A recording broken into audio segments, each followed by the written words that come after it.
కథాభిమానులందరికీ స్వాగతం అండి. ఈరోజు నేను చెప్పబోయే కథ బేతాళ కథల్లో ఒక కథ, రుజువు కాని నేరం.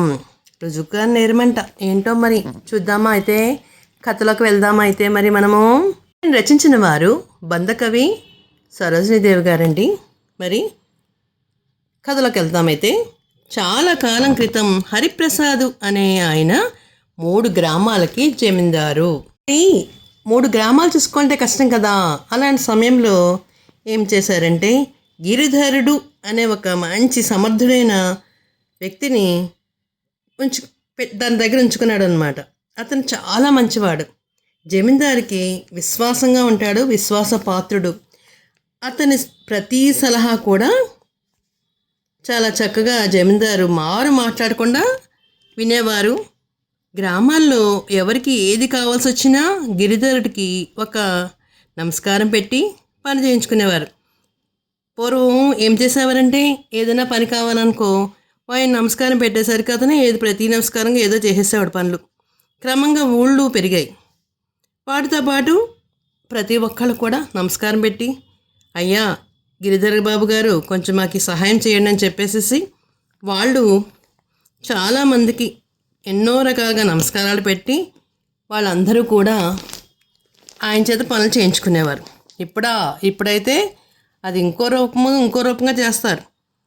ఒక రకం సహాయం ఒకవేళ ఒక 2-3 అవసరమైందనుకో, ఒకే పని 2-3 కావాలి. అలాంటప్పుడు ఏం చేసేవారంటే వాళ్ళలో వాళ్ళు పోటీ పడి ఏం చేసేవారంటే, కొంతమంది నమస్కారం ఒకళ్ళే పెట్టేవారు, కొంతమంది ఏం చేసేవారు పళ్ళు బుట్టను పట్టుకొచ్చేవారు. అంటే ఇప్పుడు ఏదో లాంఛనంగా ఏదో ఇవ్వడానికి బుట్టలతో పాటు పళ్ళు పట్టుకొచ్చేవారు. గిరిధరుడు సహజంగానే నమస్కారం వాళ్ళని పక్కకు నెట్టేసేసి, రాను ఏమవుతుంది, ఎవరిని ఇస్తుంటే వాళ్ళకి ముందు చూపు ఉంటుంది కదా. మరి ఎవరన్నా పళ్ళు తీసుకొచ్చారనుకో వాళ్ళు ముందు తీసుకొచ్చేవాడు, వాళ్ళని ఎక్కువ శ్రద్ధ చూపించేవాడు. ఎందుకంటే మరి వాళ్ళు ఇచ్చినందుకన్నా మనం ఏదో ఒక తృణంగా మనం కూడా ఏదో పని చేయాలి కదా. మరి అవతల వాళ్ళకి పని చేయించుకునే వాళ్ళ పోటీ ఇంకా పెరిగిపోయింది. పళ్ళ బుట్టల మీద మరికొంతమంది ఏం చేసేవారంటే, వాళ్ళకి అవసరార్థము ఆ పని పూర్తిగా తొందరగా కావాలి. ఆ పళ్ళ బుట్టల మీద ఏం చేసేవారు, డబ్బులు రూపాయల సంచులో కట్టి పెట్టేసేవారు. ఇలాగా అడగకుండా డబ్బులు వాళ్ళ ఇంటికి నడిచి వస్తుంటే దాన్ని వద్దనడం ఏమైనా భావ్యమా? గిరిధరుడికి అర్థం కనిపించలేదు. ఇస్తుండే తీసుకునేవాడు. గుడి పూజారి ఉద్యోగం కానీ, బడి పంతుల ఉద్యోగం కానీ డబ్బు ముట్ట చెప్పిన వాడికే దక్కుతుందన్నమాట. రాను గిరిధరుడి భార్య ఏమిటంటే, అందరూ డబ్బులు ఇస్తూ ఉంటే ఏం చేసేవాడు, వాళ్ళ భార్యకి నగలైతే ఎక్కువనేసేవాడు అనమాట. ఆవిడ ఎంత బంగారం, మోయలేనంత బంగారం వేసుకుంటూ ఉండేది. ఇంటి నిండా విలువైన వస్తువులు ఎన్నో ఉన్నాయి. దీని ఫలితంగా హరిప్రసాద్ ఏమైందంటే, జమీందారుల్లో లంచం పెట్టగలవాడికే తప్ప నిజమైన అర్హత ఉన్నవాడికి, బీదవాడికి వాళ్ళకి ఏమీ బతుకుతెరి ఉండట్లేదు. వాళ్ళ ప్రజలు ఒకళ్ళు అనుకుంటున్నారు, చూడు ఈ గిరిధరుడు డబ్బులు ఇచ్చిన వాడికి ఉద్యోగాలు వేస్తున్నాడు, గుడి పూజారిగా నియమిస్తున్నాడు, ఎన్నో రకాలుగా సహాయాలు చేస్తున్నాడు, మళ్ళాంటి బీదవాడికి ఎవరో ఏ సహాయం చేయట్లేదని వాళ్ళు అనుకుంటున్నారనమాట. అలాంటి సమయంలో శేషగిరి అనే ఒక పేదవాడు ఉన్నాడు. ఈ సంగతి తను స్వానుభవం ద్వారా తెలుసుకున్నాడు. అతను కటిక పేదవాడు. ఎలా చదువుకున్నాడంటే, వాళ్ళ ఇంట్లో వారాలు చేసుకుంటూ చదివేవాడు. చదువుకుని వాళ్ళు ఏమన్నా పెడుతుంటే తిని ఎంతో తెలివితేటలు కలిగిన వాడు అయ్యాడు. అతను గిరిధరుడికి చాలా నమస్కారాలు పెట్టాడు, కానీ ఒక్క పళ్ళబొట్టైనా ఇవ్వలేదు. నమస్కారం అనేసి నాకు ఇలా ఉద్యోగం కావాలి అని అన్నా కూడా అతను ఏం మాట్లాడలేదు. అతను ఏ ఉద్యోగం దొరకలేదు. తన నమస్కార బాణాలు గిరిధరుడికి ఎక్కడా పనిచేయలేదు, తగలేదు. శేషగిరికి ఒళ్ళు మండుతోంది. అతను జమీందారు దగ్గరికి వచ్చి, మీ జమీందారి వ్యవహారం ఏమీ బాగలేదు, లంచం పెడితే చాలు ఎలాంటి పనికి మాలవాడికైనా పని దొరుకుతుంది, చదువు తెలివి ఉన్న పేదలు నీరు కారిపోతున్నారు అంటూ గిరిధరుడు మీద ఫిర్యాదు చేయడానికి జమీందారు దగ్గరికి వచ్చాడు. జమీందారు నిర్ఘాంతపోయాడు. అతనికి గిరిధరుడంటే ఎంతో నమ్మకం. గిరిధరుడు ఎంతో ఎంతో మందికి పేదవాళ్ళకి జాలిపడి తనతో చెప్పించి భూములు ఇప్పించాడు. ఇన్ని ఏళ్ల దగ్గర నుంచి గిరిధరుడిని ఎప్పుడు కూడా ఎవరు ఒక ఫిర్యాదు కూడా చేయలేదు, ఎవరు ఏమీ చెప్పలేదు. ఇతనేంటి ఇలా చెప్తున్నాడు అని అనుకున్నాడు. శేషగిరి మాట నమ్మలేక జమీందారు ఏం చేశారంటే, నీ మాటే కనుక నిజమైతే గిరిధరుని ఉద్యోగం నీకు ఇచ్చేస్తాను అని చెప్పేసి అతను పంపించేశాడు. తర్వాత జమీందారు ఆదివారం బ్రాహ్మణుడు ఒకని పట్టుకున్నాడు. పలానా గ్రామంలో కొత్తగా గుడి కట్టారు, ఈ 100 రూపాయల సంచి తీసుకుని ఆ ఊళ్ళో ఉండే గిరిధరుడికి ఇచ్చి గుడి పూజారి పని ఇప్పించమని అడుగు అని చెప్పి పంపించి పూజ చేయడంలో చాలా కాలంగా అనుభవం ఉన్న మరొక బ్రాహ్మణి పిలిచి, నువ్వు పలానా గ్రామంలో ఉన్న గిరిధరుడు అనే ఆయనకి నమస్కారం చేసి కొత్త దేవాలయానికి పూజారిని పనిపించమని అడుగు అని అతను కూడా పంపించాడు. జమీందారు గారు 2 మనుషులను పంపించాడు పరీక్షిద్దామని. ఇద్దరూ ఇంచుమించు ఒకేసారి గిరిధరుడి దగ్గరికి వెళ్ళారు. ఆదివారం బ్రాహ్మణుడు రూపాయల సంచిని పట్టు కూర్చున్నాడు. అయినా రెండోవాడు తన చిన్ననాటి మిత్రుడు కావడం వల్ల గిరిధరుడు అతనితో చాలాసేపు సరదాగా కబుర్లు చెప్పి అతనితో వచ్చిన పని తెలుసుకొని, ఈ గుడి మన జమీందారు కట్టించిందే, నీలాంటి అనుభవం గల వాడిని పూజారిగా నియమించడానికి జమీందారు గారు ఎంతకీ అభ్యంతరం చెప్పరు అన్నాడు. అలా అన్నాక ఆదివారం బ్రాహ్మణుడు కూడా అదే పని కోసం వచ్చాడని తెలిసి, అంటే డబ్బులు పట్టుకొచ్చినవాడు ఉన్నాడు కదా అక్కడ అతను, గిరిధరుడు, ఏమీ రాని పూజారికి ఈ పనేమిటి వెళ్ళబోయ్ అన్నాడు. గిరిధరుడు తన చిన్ననాటి స్నేహితుడిని గుడి పూజారిగా నియమించారని జమీందారుకు సలహా ఇచ్చిన మీదట జమీందారు శేషగిరికి కబురు పెట్టి, నేను గిరిధరుడికి పరీక్ష పెట్టి చూశాను, అతను లంచగొండని రుజువు కాలేదు అని చెప్పాడు.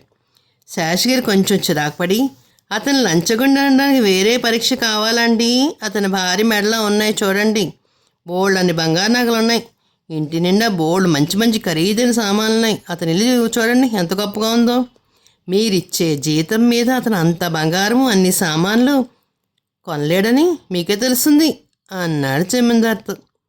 శేషగారి మాటలకి జమీందారు ఆశ్చర్యపోయాడు.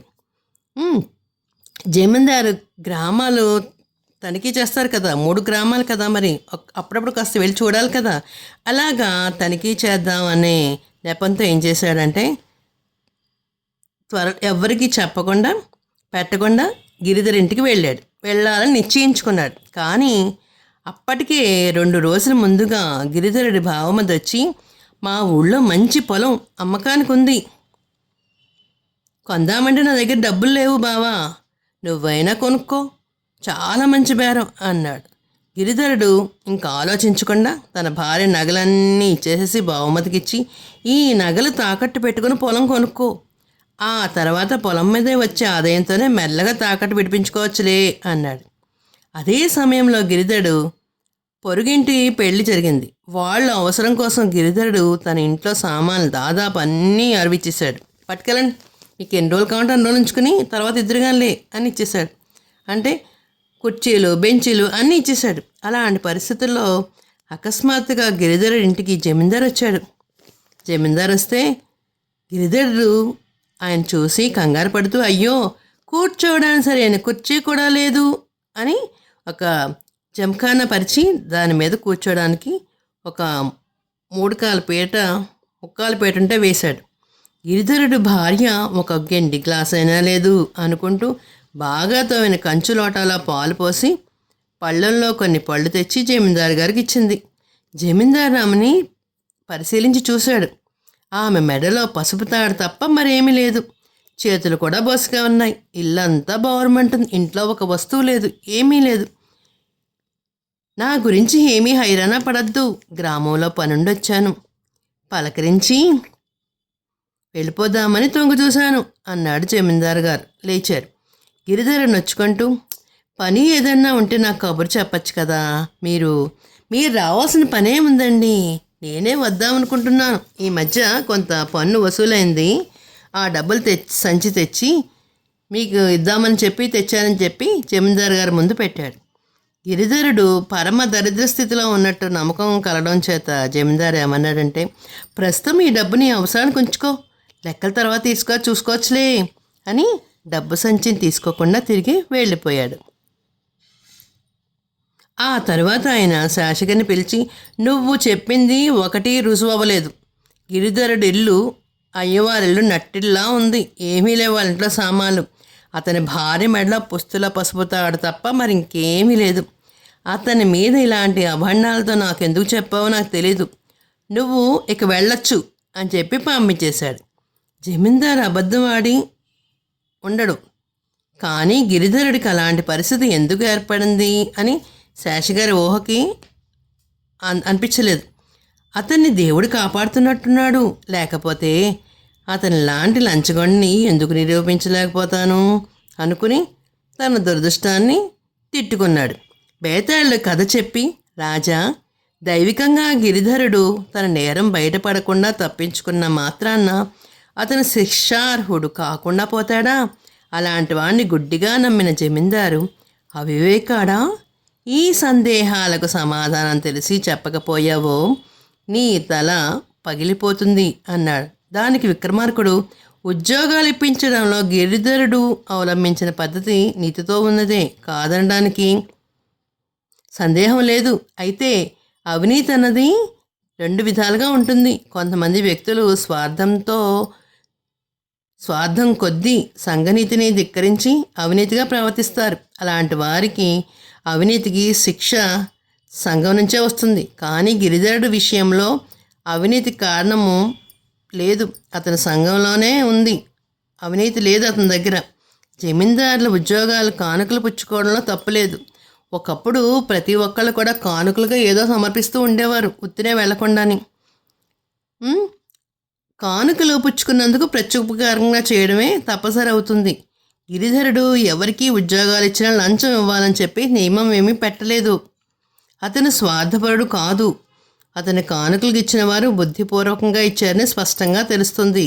స్వతహాగా అతను చాలా మంచివాడు, ఇతరులకు సహాయం చేస్తాడు. అంతేకాదు, ఇతరులను పీడించేవాడు కాదు. తాను కొనుక్కోగల పొలాలు తన బావమరిది కొనుక్కోడానికి తన భార్య ఒంటి మీద నగలన్నీ ఊడ్చి ఇచ్చాడు. ఎవరో పొరుగింటి వాళ్ళ పెళ్ళికి తన ఇంటి సామాన్లన్నీ అరివిచ్చాడు. స్వతహాగా అతను స్వార్థపరుడు, శిక్షార్హుడు కాదు. పోతే జమీందారు కూడా అవివేకం ఎంతమాత్రమూ కాదు. తాను ఎంతో విశ్వాసంతో చూసుకుంటున్న గిరిధరుడి మీద ఫిర్యాదు వస్తే దాన్ని తోసి పారేయక 2 పరీక్షలకు అతన్ని గురిచేశాడు. ఒకవేళ గిరిధరుడు సంపద బయటపడినా జమీందారు అతన్ని శిక్షించడానికి అవసరమైన విషయము శేషగిరి రుజువు చేయలేడు. అదేమిటంటే, గిరిధరుడు ఎవరికి కానీ లంచం ఇస్తేనే ఉద్యోగం ఇస్తానన్న మాట అలా అడిగే అలవాటు ఉంటే గిరిధరుడు శేషగిరినే లంచం అడిగి ఉండేవాడు. దీన్ని బట్టి జమీందారు తనలో ఉంచిన విశ్వాసానికి గిరిధరుడు అర్హుడే అని చెప్పాలి. రాజుకి ఈ విధంగా మౌనభంగం కలగడంతోనే బేతాళుడు శవంతో సహా మాయమే తిరిగి చెట్టెక్కేశాడు. చూసారా మరి బేతాళ కథ ఎలా ఉందో? బాగుంది కదా? తెలుగువారి దీపకాంతికి లైక్ చేసి, షేర్ చేసి, సబ్స్క్రైబ్ చేసి, కామెంట్ రూపంలో పెట్టండి మరి.